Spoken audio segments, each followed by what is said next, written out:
Let's start with the crude prices first, and the Brent is trading around 107 after 5 consecutive losses of sessions as investors weigh mixed signals from Libya and a cold weather across central United States as well. On your screens, it's a 0.5% of a gain coming in for those prices. The NYMEX also has seen some support, so nearly $94 back on that as well. The gold, in the meanwhile, has extended its New Year rally to a 6th straight session, pushing the safe haven metal to near 3-week highs with support from weak equities and a robust Chinese physical demand. The spot gold prices have gained nearly 4% in the last 6 sessions after 28% of a drop in the last year, mainly due to weakness in the stock markets and as funds reallocate positions at the start of the year. The Indian prices have no such luck, nearly 0.25% down on that. For more on gold, let's get in then Ross Norman. He's Chief Executive Officer, Sharps Lipixel, and he joins us on the show. Ross, hi. The gold is firmer this day and rising prices are curbing the Asian demand there. What's your sense on the prices at this point in time?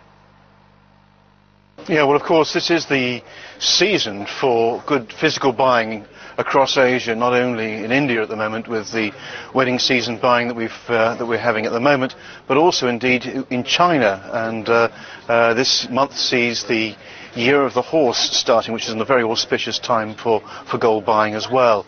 But broadly speaking, Asian demand remains very, very positive. Premiums in China are currently running at $20 over London. But of course in India it's a very different story, where with the government raising taxes on the import of gold from 2 to 10%, added to which you've got local import duties and indeed a higher premium because of the scarcity of gold, consumers there are paying up to 20% premium on their gold. That's nearly $240 an ounce premium for their gold. So notwithstanding those high prices, in local terms, gold buying remains pretty good actually. Ross, also the gold prices have gained, as we just pointed out, nearly 4% in last 6 trading sessions in 2014. Do you see that as a result of fund allocation, or would you say that the demand perhaps has returned? I think what we're seeing really is the short positions on COMEX, on the New York Futures Exchange, are running at near record highs. If they're effectively discounting the entire economic crisis. We're back to levels not seen since pre-Lehman days. So what we're seeing, I think, in effect, is some short covering on behalf of some of those people who are running a very large short position. In other words, they're saying to us, okay, the economy may well improve, but we're not entirely sure. So there's a bit of buying going on, and I suspect it's related to that market there. Ross, what is your view on the gold prices then in the short term as well as the long term? Do you see this continuous strength go on further now? Yeah, it really is a story of two halves like that. In the short term, I think many analysts all agree that gold will come under a further pressure. I think people want to see the bottom ground out of this market, perhaps dipping to 1180. We've seen that recently, end of last year, perhaps even lower than that. And of course we're now eating into the real cost of producing gold. So in the short term I think we're looking for a little bit of a price weakness. But with the markets almost universally bearish, for us contrarians out there, it's actually quite a good sign. I think in the longer term, looking at the second half of this year, I think we can start to see some really good price strength. We expect gold to be firmer on the year by a small few percentage points. And for gold, that's a bit of a rarity. It normally sees galloping multi-digit rises or falls. It knows no middle ground. This year we think will be a bit of a Goldilocks year. Not too hot and not too cold. Let's talk about India then, Ross. And do you see Indian government further easing the gold import policies, or would the elections hamper the process, as we really are awaiting for these policies to be eased as we head into the new year? Well, I think they'd like to. I mean, gold is very much within the DNA of the Indian population, and it's the major medium through which one buys and sells and has a store of value. And of course this massive incremental increase during the course of last year, coupled with which there are a number of rules and laws which have thrown a bit of a fog over the whole gold procurement process for importers, has made it very, very difficult for official institutions to import gold. The only other alternative, of course, is smuggling, and we understand that smuggling is extremely rife. So I think the government would like to be able to reduce those import tariffs, but of course they've got a very significant current account deficit problem to account for. So I suspect that the answer will depend upon whether we see some firmness in the Indian rupee. Of course it fell about 10% during the course of last year. if it stabilises, perhaps there may be some scope to loosen up, lighten up perhaps on those import duties, which I think will be very, very popular, politically speaking. Ross, as you mentioned that the gold prices can decline up to 1180 on the lower side as well, but at what level will it become unfeasible for the miners to produce gold then? Yeah, we're getting to those sort of levels now on a marginal cost basis, which is the cost of producing any given ounce for gold. It's about $950 an ounce, and of course, so that's a couple of $100 below where we are today. But of course, mines have more costs than just the cost of processing their ore. They have infrastructure and warehousing and other costs associated with it, not least of all depreciation of the mine, etc. And the total cost of producing gold is about $1,250 an ounce on an average. Now, of course, gold is below that figure, so what one can see is that many mines will be producing gold at a loss at these current levels on a total cost basis. That cannot be sustained in the long run. Now, going back to my earlier point, I think that gold may well dip in the short run, but it can't sustain these levels in the long term. We feel that we have a little bit of short-term price weakness before longer price strength. And I think also, reflecting that price weakness, we're already starting to see some cutbacks in some high-cost producing countries like South Africa and indeed in West Africa as well. Final question then, Ross, and what percentage of one's portfolio should be kept in precious metals according to you for 2014? Yeah, well, they normally say, about 5%. I take the view that gold is very cheap insurance for a possible economic catastrophe. Now, there are some signs of economic growth. Some of us are fairly sceptical of those figures. So, as a contrarian on the economic reports being produced by the US economy, in particular, US Federal Reserve in particular, what chance would you say that there is in 2014 of a repeat episode? Now, if you said 1 in 20, well, there's your allocation. 5% of your portfolio should be in gold, and we think it's about right. All right, Ross Norman, we hear you. Thank you so much for joining us and giving us your sense on the precious metal space. Let's take it to the experts here in studios as well. And joining us now is Vijay Bambani, who's author and CEO at BSPL India. Also joining us is Tarun Satsangi, Head Commodity and Currency Research at Globe Commodities. Vijay, to you first, as Ross was pointing out, 1180 perhaps on the lower side, but then second half of 2014 calendar year may see gains coming in. What's your sense on a medium-term, long-term view now? Manisha, first of all, I would prefer silver over gold. Secondly, if at all you are making an investment in bullion, I would still favor physical investments rather than the leverage space, because the cost of carry, India specific, is exceedingly high as compared to your lower risk alternatives of a bank fixed deposit interest that you would earn.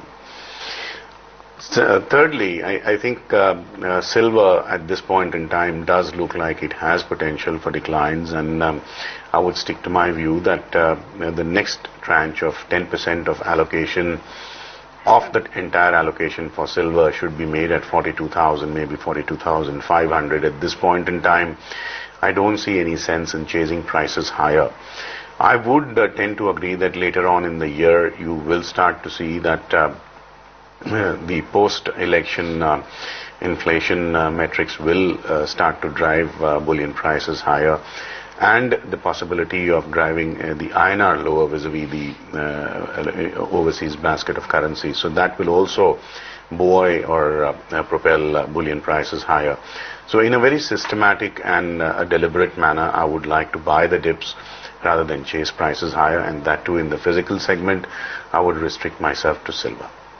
Tarun, what's your sense? That's a medium-term perspective, but for the intraday market, how are you playing up your precious metals? I think prices have risen since the start of this year after getting support close to $1180 an ounce, which is the last year's low, and supported the prices 3 to 4 times in last 6 months. I think till the time 1180 mark is not taken out by the prices, a sideways undertone will prevail in the market, well in the range of 1270 to 1180 area. But nothing has changed so far as fundamental factors are concerned, and we believe current gaining momentum seems not to have sufficient stamina to drag the prices past 1270 mark, and selling on those levels can be actually better idea. Domestically, we prefer to sell close to 29,300 to 400 mark for sub 28,000 mark, keeping our stop loss above 29,630. Fair point. Vijay, how would you look at the base metal space really? Because that has been choppy and we have seen some profit taking coming in for that sector after the kind of gains that we saw in the previous week. Would you say it's run out of steam, or would you say it's awaiting further data to get some strength? Manisha, I've been maintaining that the rally that you saw towards the end of December was mostly hedge fund buying and predominantly to shore up NAVs, because the hedge funds tend to be the largest institutional players in the commodities space.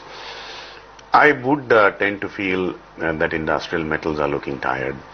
I've also maintained constantly that if you are to look at the screens, there is no sense of urgency coming in from traders to buy today, failing which they will have to pay even a marginally higher price tomorrow. Unless there is that urgency, there is that greed on the screen which says that let's buy right now rather than wait for tomorrow or the next hour, I don't see how prices can go up. Besides, technically speaking, we are trading below their previous swing highs. And the first sign of optimism would come if you at least overcome the resistance offered by a previous swing high on higher volumes and open interest expansion. Unless that really happens, I would lay off from fresh purchases on any industrial metal whatsoever.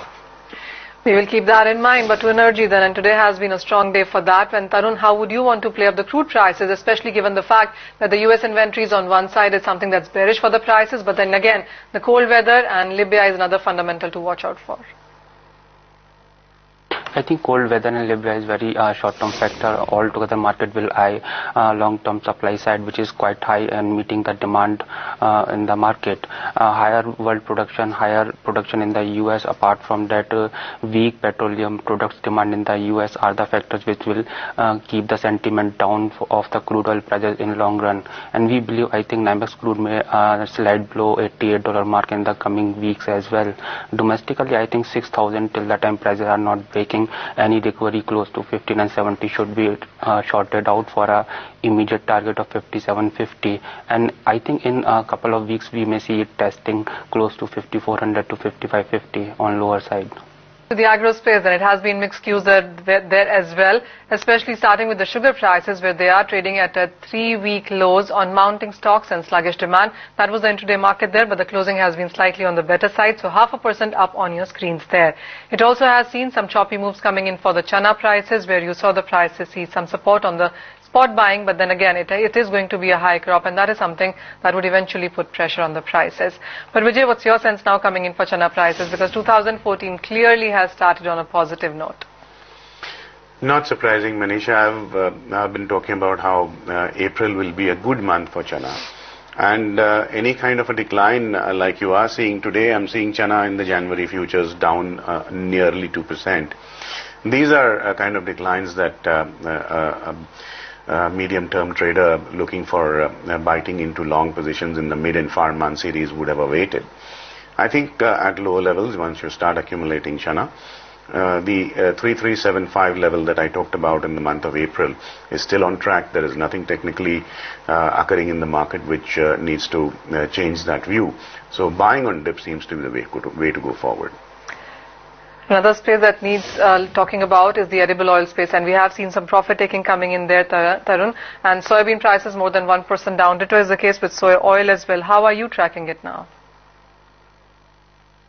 I think all are susceptible to 3 to 4% correction in the coming weeks. If we talk of soybean, I think weak domestic demand, especially from the refineries. Apart from that, weak meal demand from the overseas market, along with the better supply hope from the South America after improvement in the weather condition in the Argentina. All are the actually factors which are hinting downward correction in the prices. So we have seen similar reaction in the prices today. We believe, I think 37.30 on higher side would be enough to go for short, keeping a stop loss about 37.70 for initial target of 3600 to 35.50.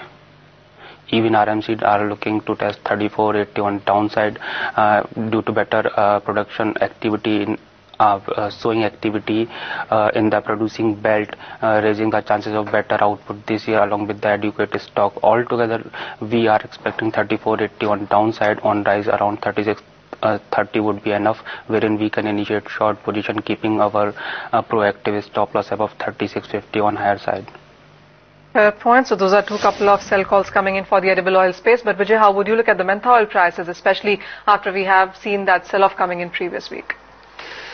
Manisha, the 820 level remains a critical threshold to watch out for.